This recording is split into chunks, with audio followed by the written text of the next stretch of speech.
नमस्कार दोस्तों, एनएस ज्योतिष में आपका फिर से स्वागत है। आज हम बात करेंगे कुंभ लग्न यानी कि एक्वेरियस असेंडेंट का अगस्त 2023 का महीना कैसा रहेगा। आइए चलिए देखते हैं।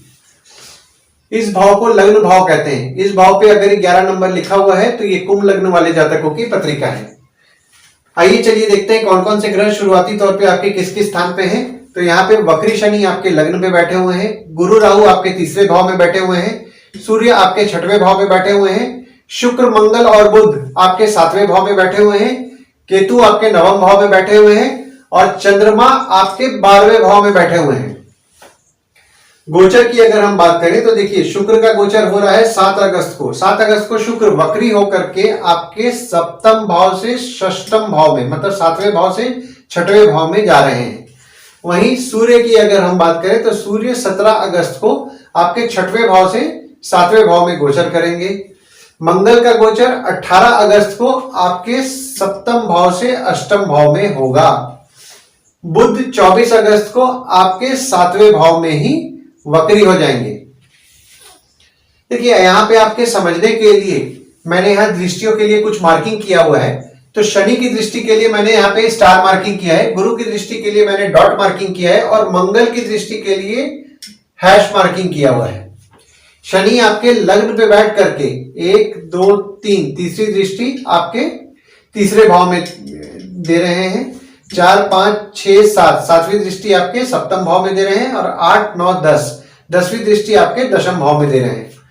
वहीं गुरु आपके तीसरे भाव में बैठ करके 1 2 3 4 5 पांचवी दृष्टि डाल रहे हैं आपके सप्तम भाव में और 6 7 सातवीं दृष्टि आपके नवम भाव में और 8 9 नौवीं दृष्टि डाल रहे हैं आपके एकादश भाव, जो कि आपका इनकम का घर होता है, इसमें डाल रहे हैं। वही मंगल आपके सप्तम भाव में बैठ करके 1 2 3 4 चौथी दृष्टि आपके दशम भाव में डाल रहे हैं, 5 6 7 सातवीं दृष्टि आपके खुद लग्न पे डाल रहे हैं और 8वीं दृष्टि आपके दूसरे भाव में डाल रहे हैं।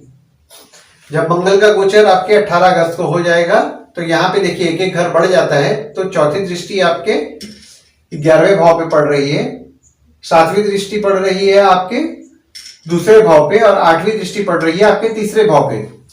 यहाँ पर लग्न पे आपके वक्री शनि विराजमान है और मंगल की दृष्टि 17 अगस्त तक आपके लग्न पर पड़ रही है। शुक्र की दृष्टि 6 अगस्त तक आपके लग्न पर पड़ रही है, बुध की दृष्टि पूरे महीना पड़ेगी और सूर्य की दृष्टि 17 अगस्त से आपके लग्न पर पड़ेगी। यहाँ पर शनि आपके लग्न पे है तो यहाँ पे कुंभ लग्न वाले जातक 7.5 के दूसरे चरण में चल रहे हैं। यहाँ पर शनि अपने राशि पे ही बैठे हुए हैं। तो देखिए यहाँ पे शनि के अपने राशि पे बैठने की वजह से यहाँ पे पंच महापुरुष योग का शनि द्वारा निर्माण हो रहा है आपके पत्रिका में। मंगल की आपके लग्न पर दृष्टि पड़ने के कारण आप अपने आप में एनर्जेटिक तो महसूस करेंगे, लेकिन आपको गुस्सा भी अभी बहुत आएगा। तो आपको आपके क्रोध पर नियंत्रण रखना है। देखिए यहाँ पे 12वें भाव के जो शनि है वो आपके लग्न पे बैठे हुए हैं तो आप अपने खुद पर खर्च करेंगे, अपने काम पर अभी आपका खर्चा हो रहा होगा। और शनि आपके 17 जून से वक्री हो गए हैं। तो देखिए शनि जब वक्री होते हैं तो जिनको अशुभ फल मिलता रहता है उनके अशुभ फल में कमी लाते हैं और जिनको शुभ फल मिलता रहता है उनके शुभ फल में भी कहीं ना कहीं कमी आता है। दूसरे भाव में आपके कोई ग्रह नहीं है, पर दूसरे भाव पे दृष्टि की अगर हम बात करें तो देखिए मंगल की दृष्टि आपके दूसरे भाव पे पूरे महीना पड़ने वाली है। 30 जून के बाद आपने ये नोटिस किया होगा कि आपके पारिवारिक झगड़े यहाँ पे बढ़े हुए होंगे। 22 अप्रैल के बाद आपके छोटे भाई बहन के इनकम में वृद्धि होने के लिए बहुत अच्छा चांसेस है और छोटे भाई बहन के इनकम के बढ़ोतरी के लिए यह समय अच्छा है। यहाँ पे आपके पराक्रम से भी आपके धन की वृद्धि होगी। तीसरे भाव पे आपके गुरु राहु विराजमान है और शनि की नीच की दृष्टि आपके तीसरे भाव में पड़ रही है और मंगल की दृष्टि भी आपके 18 अगस्त से आपके तीसरे भाव में पड़ रही है। देखिए तीसरा भाव जो होता है ना वो पराक्रम का होता है, छोटे भाई बहन का होता है, पड़ोसी का होता है। यहां पर देखिए आप एक तो 7.5 के दूसरे चरण में है और गुरु भी आपके तीसरे भाव में बैठे हुए हैं। तो आपको कामकाज के लिए कुछ ज्यादा अभी दौड़ भाग रह रहा होगा। आपका जो यहाँ पे तीसरा भाव है, यहाँ पे देखिए ये मंगल का राशि है। मकर राशि वालों का ये अक्सर देखा गया है कि इनके छोटे भाई बहन के स्वभाव में एग्रेसिवनेस होता है और यहाँ पर तीसरे भाव पे आपके मंगल की दृष्टि भी पड़ रही है 18 अगस्त से। तो यहाँ पर आप अपने छोटे भाई बहन के साथ किसी भी विवाद से बचें। और यहाँ पे तीसरे भाव का स्वामी आपके सप्तम भाव में बैठा हुआ है, तो यहाँ पे आपको आपके स्पाउस से धैर्य मिलेगा। चौथे भाव में आपके कोई ग्रह नहीं है, ना ही किसी ग्रह की दृष्टि पड़ रही है, पर चौथे भाव के जो स्वामी है वो 1 से लेकर के 6 तारीख तक आपके सप्तम भाव में विराजमान है। चौथा भाव जो होता है वो सुख का होता है, और यहाँ पे चौथे भाव का स्वामी चूंकि आपके सप्तम भाव में है, तो आपको आपके स्पाउस का अच्छा सुख मिलेगा। हालांकि आप लोगों में विवाद होंगे, और जब 7 अगस्त को यही शुक्र आपके वक्री होकर के आपके षष्ठम भाव में जाएंगे, तो आपके शत्रु से भी आपको सुख की प्राप्ति होगी। मामा मौसी के साथ आपके संबंध अच्छे होंगे। यहाँ पे ये होगा कि आपको थोड़ा बहुत एसिडिटी का प्रॉब्लम बढ़ सकता है। 5वें भाव में आपके कोई ग्रह नहीं है, ना ही किसी ग्रह की दृष्टि पड़ रही है, और 5वें भाव के जो स्वामी है वो आपके सप्तम भाव में विराजमान है। और यहाँ पे आपके सप्तम भाव में 24 अगस्त को ही वक्री भी हो जाएंगे। यहाँ पर आपको आपके स्पाउस के साथ रिलेशन अच्छा रहने वाला है। जो लोग प्रेम विवाह करना चाह रहे थे उनके लिए 25 जुलाई के बाद प्रेम विवाह का अवसर शुरू हो गया है। वे अभी अगर अपना बात बढ़ाना चाहते हैं तो कर सकते हैं, पर यहाँ पर आपको अपने पत्रिका का जो लग्न पत्रिका होता है उसका आप एक बार चेक करा लीजिए, क्योंकि लग्न पत्रिका में ये योग होना चाहिए, तभी ये समय आपको फलदायी होगा। 6वें भाव में आपके सूर्य विराजमान है। हालांकि सूर्य का गोचर देखिए 17 अगस्त को आपके सप्तम भाव में हो जाएगा, और वक्री शुक्र भी आपके 6वें भाव में आ रहे हैं 7 अगस्त को। यहाँ पे चंद्रमा 13 तारीख के सुबह 4:26 पे आपके 6ठे भाव पे विराजमान करेंगे, और 16 तारीख के शाम में 4:57 में आपके 6ठे भाव से सप्तम भाव में गोचर कर जाएंगे।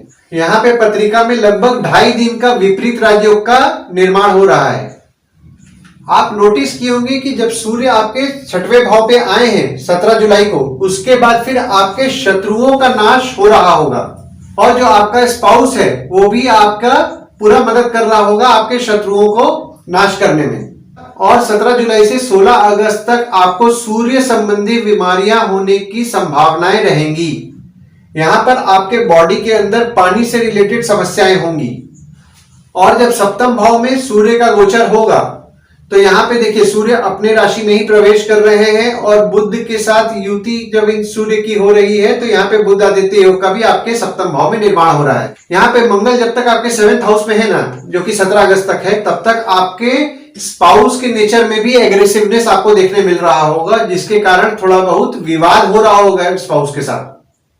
लेकिन 18 अगस्त के बाद आप ये देखेंगे कि आपके स्पाउस के साथ विवाद में कंट्रोल होगा। यहां पर देखिए बुध आदित्य योग का जो निर्माण होगा, उससे आपके स्पाउस के कम्युनिकेशन स्किल्स बढ़ेंगे। अगर आपके स्पाउस के अंदर कोई क्रिएटिव टैलेंट है तो उनको अच्छा फेम भी मिलेगा। यहां पर सूर्य के अपने राशि में गोचर करने से आपको आपके स्पाउस का सुख अच्छा मिलने वाला है। देखिए यहाँ पे गुरु की दृष्टि भी पड़ रही है, और वक्री शनि की भी दृष्टि पड़ रही है, और यहाँ पे सूर्य अपने ही घर में है। तो अगर आपका स्पाउस इंडिपेंडेंट कोई काम शुरू करना चाह रहे हैं तो ये समय उनके लिए अच्छा रहने वाला है, खासकर 17 अगस्त के बाद। और जब अष्टम भाव में मंगल आपके 18 अगस्त को गोचर करेंगे, यहाँ पे जो मंगल विराजमान हुए ये आपके तीसरे और दशम भाव के स्वामी हैं, जो आपके अष्टम भाव में विराजमान हुए हैं।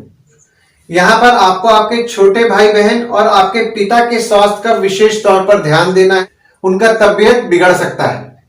देखिए मंगल का जो ये गोचर आपका हो रहा है ना, तो इससे आपके काम भी अधूरा रह जाएंगे। काम को लेकर के थोड़ी आपकी समस्या बढ़ने वाली है। जो लोग यहाँ पे जमीन के नीचे से रिलेटेड काम करते हैं उनके लिए यह समय अच्छा रहने वाला है। 9वें भाव में आपके केतु विराजमान है, और गुरु की दृष्टि आपके 9वें भाव में पड़ रही है।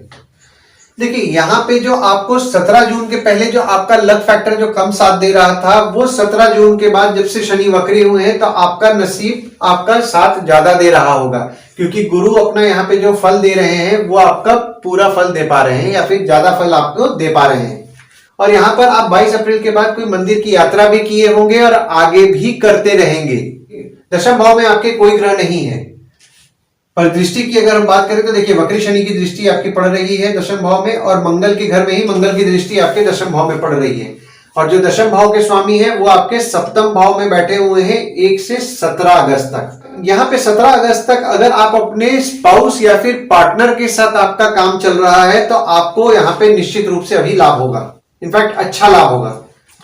वहीं 18 अगस्त के बाद जब मंगल आपके अष्टम भाव में चले जाएंगे ना, तो आपको काम में कुछ परेशानियों का सामना करना पड़ सकता है।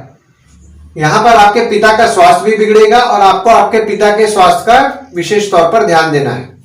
एकादश भाव में भी आपके कोई ग्रह नहीं है, पर यहाँ पे गुरु के घर में ही गुरु की दृष्टि पड़ रही है और 18 अगस्त के बाद आपके मंगल की दृष्टि भी आपके एकादश भाव में पड़ रही है। और जो आपके एकादश भाव के जो स्वामी है वो आपके तीसरे भाव में विराजमान है। देखिए इस समय जो है आपके छोटे भाई बहन से आपको लाभ दिखता है। हो सकता है आपका पड़ोसी भी किसी ना किसी तरीके से आपको लाभ करा के जाए, और यहां पर आप अगर पेशेंस रख करके काम करेंगे तो आपको निश्चित रूप से आपको लाभ अच्छा मिलने वाला है। 12वें भाव में आपके चंद्रमा विराजमान है। हालांकि चंद्रमा का गोचर 2 तारीख को 11:26 रात के आपके लग्न पे गोचर हो जाएगा। देखिए यहाँ पे 12वें भाव के जो स्वामी है वो आपके लग्न पे बैठे हुए हैं, और 12वां भाव जो होता है वो खर्च का होता है, फॉरेन का होता है, जेल का होता है। तो देखिए 12वें भाव के स्वामी चूंकि आपके लग्न पे बैठे हुए हैं, तो यहाँ आप अपने ऊपर खर्च कर रहे हैं। हो सकता है आपका हॉस्पिटल या बीमारी पे भी खर्चा हो रहा होगा, दवाई पे खर्चा हो रहा होगा। जो लोग फॉरेन से रिलेटेड काम करते हैं उनका फॉरेन से रिलेटेड काम पे भी अभी अच्छा खर्चा हो रहा होगा।